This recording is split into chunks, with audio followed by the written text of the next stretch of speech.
नमस्कार साथियों। अतिथि शिक्षकों से जुड़ी प्रमुख मांगों एवं जो प्रमुख मुद्दे हैं उनसे संबंधित बिंदुवार चर्चा करूंगा मैं। आज की चर्चा के जो प्रमुख बिंदु हैं मैं पहले उनको आपको शुरू में बता देता हूं। प्रमुख बिंदु ये हैं जो अतिथि शिक्षकों की प्रमुख मांगें थी। पहला जो अतिथि शिक्षकों को शिक्षक भर्ती में आरक्षण का एक बिंदु था। दूसरा अतिथि शिक्षकों का जो है मानदेय संबंधित बिंदु था कि उनको जो है मानदेय कम मिलता था और कार्य दिवस के आधार पर मिलता था। उसके बाद तीसरा अनुबंध का और चौथा नियमितीकरण का। ये 3-4 मांगें अतिथि शिक्षकों से जुड़ी प्रमुख थीं और इनसे संबंधित वर्तमान में स्थिति में सरकार ने क्या जो है दिशा निर्देश प्रसारित किए हैं और उसके बाद सबसे अंतिम में 2024-25 में हमारे ऐसे बहुत से अतिथि शिक्षक भाई बहन साथी ऐसे हैं जो किसी कारणों से या विभिन्न कारणों से इस बार जो है इस सत्र में ज्वाइनिंग नहीं दे पाए, बाहर हो गए। तो उनके लिए एक सुनहरा अवसर है वर्तमान में, और वो किस दृष्टि से है, किस परिप्रेक्ष्य में है, उस संबंध में मैं आपको विस्तृत जानकारी दूंगा। और यदि आप जो है वीडियो से बने रहेंगे तो इस बात की गहराई को समझते हुए निश्चित तौर पे आपको 100% इसका लाभ होगा।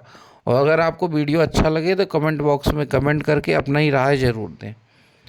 और वीडियो शुरू करने से पहले आप सभी से मैं अनुरोध करूंगा कि चैनल को एक बार सब्सक्राइब जरूर करें, क्योंकि हम निरंतर अतिथि शिक्षक भर्ती से संबंधित अतिथि शिक्षकों की प्रमुख जो भी अपडेट्स आती रहती है शासन स्तर पर या वेतनमान संबंधित जो भी महत्वपूर्ण जानकारियाँ आती हैं, शिक्षक चयन परीक्षा संबंधित जो भी महत्वपूर्ण जानकारियाँ आती हैं, भर्ती हैं, विज्ञापन है या इससे संबंधित जो तैयारी से संबंधित भी जो है मैं वीडियो कभी कभी डालता रहता हूँ, तो निश्चित तौर पे उससे आपको लाभ ही मिलेगा। तो एक बार सब्सक्राइब ज़रूर करें। आइए शुरू करते हैं। तो जो अतिथि शिक्षकों की बहुत लंबे समय से मांगे थी कि हमको जो है शिक्षक चयन परीक्षा में रिजर्वेशन दिया जाए, जिससे ज़्यादा से ज़्यादा अतिथि शिक्षक नियमित शिक्षक बन सकें। मैं हमेशा अपने वीडियो में चर्चा करता हूं कि हमारे जितने भी अतिथि शिक्षक भाई हैं उनका अंतिम उद्देश्य तो नियमित शिक्षक बनना ही है। इसलिए शिक्षक चयन परीक्षा में उनको आरक्षण मिलना, ये इस मांग को मैं प्रमुख मांग मानता हूँ और नंबर 1 पे इस पर चर्चा करूँगा। और वर्तमान स्थिति में शासन ने बहुत अच्छा सकारात्मक कदम उठाया है और 50% पद जो है अतिथि शिक्षकों के लिए आरक्षित कर दिए गए हैं। मध्य प्रदेश के इतिहास में ऐसी कोई भी भर्ती नहीं है जिसमें इतनी बड़ी मात्रा में रिजर्वेशन जो है किसी भी जो है अस्थायी कर्मचारियों को मिला हो।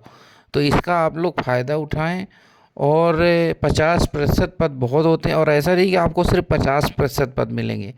अगर आपके नंबर अच्छे हैं और आप चाहते हैं कि अतिथि शिक्षक कोटे के अतिरिक्त आप ओपन कोटे से फाइट करना चाहते तो आप उसमें भी कर सकते।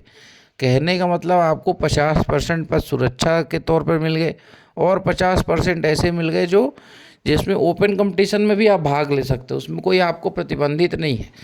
तो इस तरह से देखा जाए तो बूस्टर डोज आपको मिला हुआ है। और इसके लिए क्या मापदंड है आप सभी को मालूम होगा। स्कूल शिक्षा विभाग में 200 दिन और अपने जनजाति कार्य विभाग में भी 200 दिन। बस थोड़ा सा अंतर ये है कि जनजाति कार्य विभाग में प्रत्येक सत्र में 60 दिन और स्कूल शिक्षा में प्रत्येक सत्र में 30 दिन होना चाहिए, और कुल 3 सत्रों में इनका योग होना चाहिए 200 दिन का। ये इनके नियम है। इस संबंध में अगर किसी अतिथि शिक्षक साथी को कोई कन्फ्यूजन हो तो पूछ सकते हैं। अब इसके अलावा जो दूसरी मांगे मानदेय संबंधित थी कि वर्तमान में पूर्व समय में होता था, पिछले साल ही ये हालांकि हो गया था कि जो है अवकाश या किसी अन्य शासकीय हॉलीडे में अतिथि शिक्षकों को वेतन कार्य दिवस के आधार पर मिलता था, इनमें वेतन नहीं मिलता था। अब वर्तमान में व्यवस्था बहुत अच्छी है, आपको 30 दिन का वेतन मिल जाता है। जैसे अभी आप जो है क्रिसमस की छुट्टी आप लोगों ने 4 से 5 दिन की रही होगी, तो अभी भी आपको कोई वेतन कटेगा नहीं, है ना। तो ये भी शासन इस तरीके से आपको जो है दिशा निर्देश का पूर्व समय में ही आ गए थे। ये नए अतिथि शिक्षक जिनको नहीं मालूम हो उनके लिए मैं बता रहा हूँ। और जो तीसरा जो प्रमुख जो विषय है कि सत्र 2024-25 में बाहर हुए अतिथियों को सुनहरा मौका क्या है। तो मैं सबसे पहले आप लोगों से निवेदन करूंगा, आप लोग कमेंट बॉक्स में कमेंट ज़रूर करें।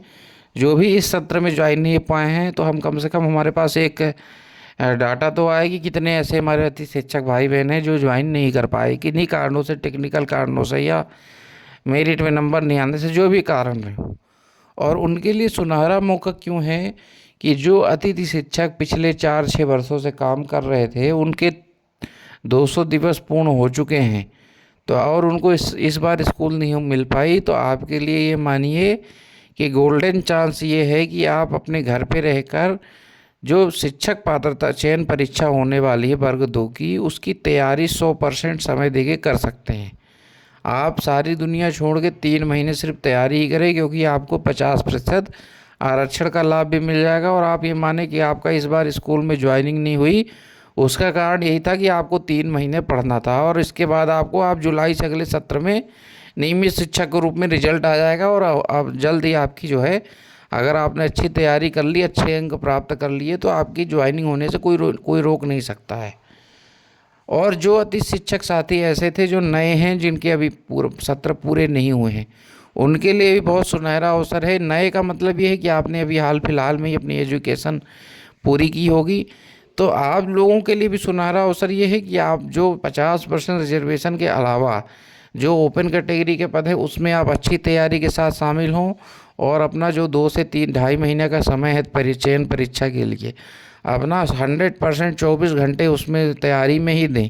1 मिनट भी ज़ाया नहीं करें, अच्छी तैयारी करके और एग्ज़ाम में भाग लें, और निश्चित तौर पे आप उस पर अच्छे अंक प्राप्त करेंगे अगर आप अच्छी तैयारी करेंगे। तो जो आप अति शिक्षक बनने के लिए परेशान थे, आप नियमित शिक्षक के रूप में अपनी सेवाएं दे पाएंगे इस संबंध में। तो मेरी दृष्टि में अगर आप लोगों को इस सत्र में ज्वाइन नहीं हो पाई तो आपके लिए ये सुनहरा अवसर है। अंत में मैं आप सबसे यही कहूँगा कि मैं आने वाले समय में इसकी तैयारी संबंधित जो विषय हैं उन पे भी चर्चा करूँगा, सिलेबस पे आधारित। तो कृपया चैनल को से सब्सक्राइब कर लें, चैनल से जुड़ जाएं, क्योंकि जो पाठ्यक्रम से जुड़ी महत्वपूर्ण जो टॉपिक्स है उन पे चर्चा करेंगे अपन, तो उसका भी लाभ आपको मिल सकेगा। तो चैनल को सब्सक्राइब करना ना भूलें, और आपके मन में यदि कोई सवाल हो तो बेझिझक होकर पूछ सकते हैं, कमेंट बॉक्स से कमेंट करके ज़रूर बताएं। और अंत में आप सभी का बहुत बहुत धन्यवाद वीडियो को देखने के लिए। नमस्कार।